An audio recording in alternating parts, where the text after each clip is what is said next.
warahmatullahi wabarakatuh. Saya Nusaibah Sulaim dari PIAUD akan menjelaskan sedikit tentang bahasa Indonesia. Yang pertama, apa itu bahasa Indonesia atau pengertian bahasa Indonesia? Bahasa Indonesia adalah bahasa nasional dan resmi di seluruh Indonesia. Ini merupakan bahasa komunikasi resmi, diajarkan di sekolah-sekolah dan digunakan untuk disiarkan di media elektronik dan digital.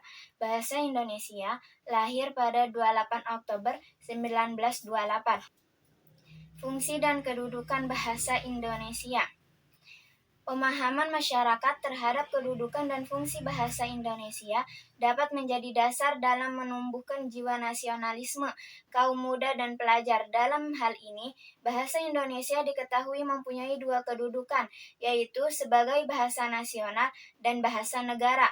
Dalam kedudukannya sebagai bahasa nasional, fungsi bahasa Indonesia adalah sebagai lambang kebanggaan kebangsaan, identitas nasional, alat perhubungan antar warga, antar daerah dan antar budaya, serta alat pemersatu suku, budaya, dan bahasa di Nusantara. Sedangkan dalam kedudukannya sebagai bahasa negara, fungsi bahasa Indonesia adalah sebagai bahasa resmi kenegaraan, bahasa pengantar pendidikan, alat perhubungan tingkat nasional, dan alat pengembangan kebudayaan, ilmu pengetahuan, dan teknologi. Bahasa Indonesia sebagai alat pemersatu berbagai masyarakat yang berbeda-beda latar belakang sosial dan bahasanya.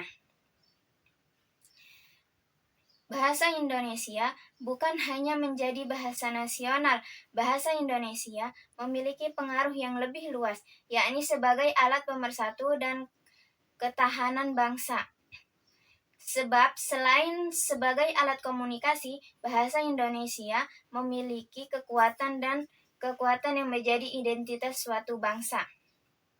Dari interaksi sosial inilah muncul bahasa sebagai alat kekuasaan.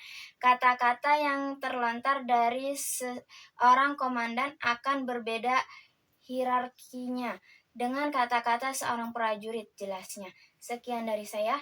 Wassalamualaikum warahmatullahi wabarakatuh.